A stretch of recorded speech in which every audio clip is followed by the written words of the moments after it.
Hey guys, welcome back to the channel. ಮೊದಲನೇದಾಗಿ survivor series war game ಬಗ್ಗೆ ಮಾತಾಡೋದಾದ್ರೆ ನಿಮಗೆ ಗೊತ್ತಿರಬಹುದು, ಈ ಬಾರಿಯ ಸರ್ವೈವರ್ ಸೀರೀಸ್ ವಾರ್ ಗೇಮ್ ನ ಟೈಮಿಂಗ್ಸ್ ಸಿಕ್ಕಾಪಟ್ಟೆ ಚೇಂಜ್ ಆಗ್ತಾ ಇದೆ. ಯಾಕಂದ್ರೆ ಡಬ್ಲ್ಯೂ ಅವರು ಸರ್ವೈವರ್ ಸೀರೀಸ್ ನ 1 ಗಂಟೆ ಮುಂಚೆನೆ ಪ್ರಾರಂಭ ಮಾಡ್ತಾ ಇದ್ದಾರೆ ಅಂಡ್ ಅದರಿಂದ ಟೈಮಿಂಗ್ ಡಿಫರೆನ್ಸ್ ಸಿಕ್ಕಾಪಟ್ಟೆ ನೋಡೋದಕ್ಕೆ ಸಿಗುತ್ತೆ. ಆಕ್ಚುಲಿ ನಮಗೆ ಬ್ಯಾಡ್ ಬ್ಲಡ್ ಟೈಮಿಂಗ್ಸ್ ಕೂಡ ಸಿಕ್ಕಾಪಟ್ಟೆ ಡಿಫರೆಂಟ್ ನೋಡೋದಕ್ಕೆ ಸಿಕ್ಕಿತ್ತು ಅಂಡ್ ಅದೇ ರೀತಿ ಸರ್ವೈವರ್ ಸೀರೀಸ್ ಕೂಡ ಮುಂಚೆ 3:30ಗೆ ನೋಡೋದಕ್ಕೆ ಸಿಗ್ತಾ ಇತ್ತು. ಬಟ್ ಈಗ ಮತ್ತೊಮ್ಮೆ ಟೈಮಿಂಗ್ಸ್ ಚೇಂಜ್ ಆಗಿದೆ ಅಂತಾನೆ ಹೇಳ್ಬಹುದು.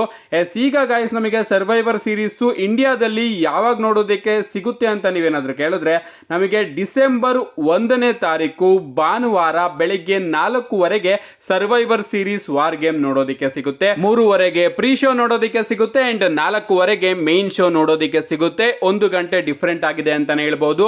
ಸೊ ಎಲ್ಲರೂ ಕೂಡ ಡಿಸೆಂಬರ್ 1ನೇ ತಾರೀಕು ಬೆಳಿಗ್ಗೆ 4:00 ಎದ್ರೆ main show Survivor series war Games ನಿಮಗೆ ನೋಡೋದಕ್ಕೆ ಸಿಗುತ್ತೆ. ನೆಕ್ಸ್ಟ್ ಅಪ್ಡೇಟ್ ಕಡೆ ಬರೋದಾದ್ರೆ, ಇದಿರ್ತಕ್ಕಂಥದ್ದು ನಮ್ಮ ಟ್ರಿಪಲ್ ಎಚ್ ಹಾಗೆ ಡೊನಾಲ್ಡ್ ಟ್ರಂಪ್ ಅವರ ಬಗ್ಗೆ. ರೀಸೆಂಟ್ ಆಗಿ ನಡೆದಂತಹ UFC ಶೋನ ನೋಡೋದಕ್ಕೆ WWE ಸೂಪರ್ ಸ್ಟಾರ್ಸ್ ಗಳು ಕೂಡ ಹೋಗಿರ್ತಾರೆ ಅಂಡ್ ಅದೇ ರೀತಿ ನಮ್ಮ ಟ್ರಿಪಲ್ ಎಚ್ ಹಾಗೆ ಸ್ಟೆಫನಿ ಮಿಕ್ಮ್ಯಾನ್ ಅವರು ಕೂಡ ಹೋಗಿರ್ತಾರೆ ಅಂಡ್ ಅಲ್ಲಿ ನಮಗೆ ಟ್ರಂಪ್ ಹಾಗೆ ಟ್ರಿಪಲ್ ಎಚ್ ಅವರ ನಡುವೆ ಕೂಡ ಹ್ಯಾಂಡ್ ಶೇಕ್ ನೋಡೋದಕ್ಕೆ ಸಿಗುತ್ತೆ. ನೀವು ಇಲ್ಲಿ ನೋಡ್ತಾ ಇರಬಹುದು. ಈ ಒಂದು ವಿಡಿಯೋ ಸಿಕ್ಕಾಪಟ್ಟೆ ವೈರಲ್ ಆಗ್ತಾ ಇದೆ. ನಮ್ಮ ಟ್ರಂಪ್ ಅವರು ವಿನ್ಸ್ ಮಿಕ್ಮ್ಯಾನ್ ಅವರ ಜೊತೆನೂ ಕೂಡ ಫ್ರೆಂಡ್ಲಿ ಆಗಿದ್ದಾರೆ. ಈ ಕಡೆ ಟ್ರಿಪಲ್ ಎಚ್ ಅವರ ಜೊತೆನೂ ಕೂಡ ನಮ್ಮ ಟ್ರಂಪ್ ಅವರು ಫ್ರೆಂಡ್ಲಿ ಆಗಿದ್ದಾರೆ. ನೆಕ್ಸ್ಟ್ ಅಪ್ಡೇಟ್ ಕಡೆ ಬರೋದಾದ್ರೆ, ಇದಿರ್ತಕ್ಕಂಥದ್ದು ಒನ್ ಬಿಗ್ SOB ಅಂದ್ರೆ ನಮ್ಮ ಬ್ರಾನ್ ಸ್ಟ್ರೋಮನ್ ಅವರ ಬಗ್ಗೆ. ಬ್ರಾನ್ ಸ್ಟ್ರೋಮನ್ ಅವರ ರಿಟರ್ನ್ WWE ಅಲ್ಲಿ ಆಗಿದೆ ಅಂತಾನೆ ಹೇಳ್ಬಹುದು.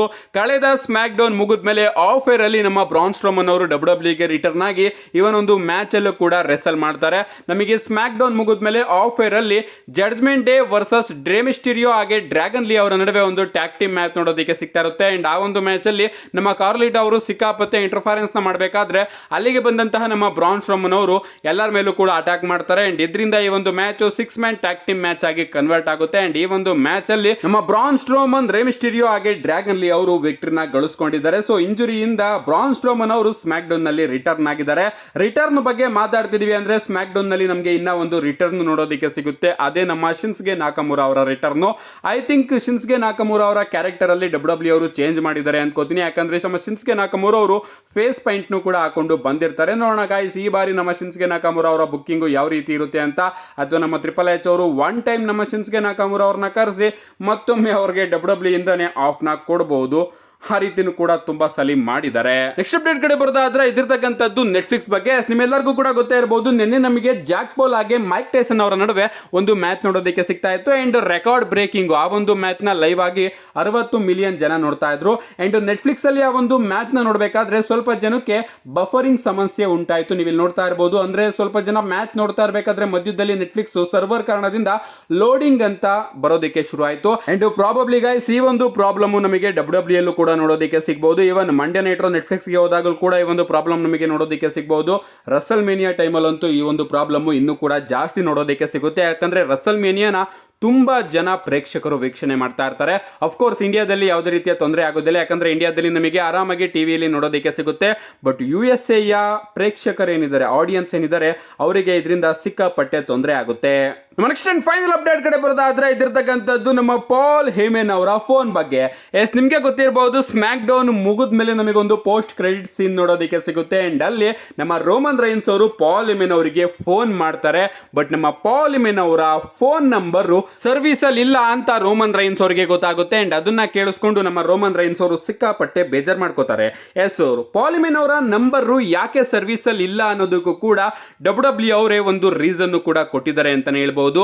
ಹಿಂದೆ ಒಂದ್ಸಲಿ ನಮ್ಮ ಸೋಲೋ ಸಿಕೋ ಅವರು ಪಾಲ್ ಹೇಮನ್ ಅವರ ಫೋನ್ ನ ಇಟ್ಕೊಂಡು ಹೊಡೆದಾಕಿರ್ತಾರೆ ಅಂಡ್ ಅದರಿಂದ ಈ ಒಂದು ನಂಬರ್ ಸರ್ವಿಸ್ ಅಲ್ಲಿ ಇಲ್ಲ ಅಂತ ಕೆಲವೊಂದಷ್ಟು ರೂಮರ್ಸ್ ಗಳು ಬರ್ತಾ ಇದೆ ಅಂಡ್ ತುಂಬಾ ಜನ ಹೇಳ್ತಾ ಇದ್ದಾರೆ. ಅಲ್ಲಿಂದ ನಮ್ಮ ಟ್ರಿಪಲ್ ಎಚ್ ಅವರು ಇಲ್ಲಿಗೆ ಸ್ಟೋರಿನ ಕನೆಕ್ಟ್ ಮಾಡಿದ್ದಾರೆ ಅಂತ.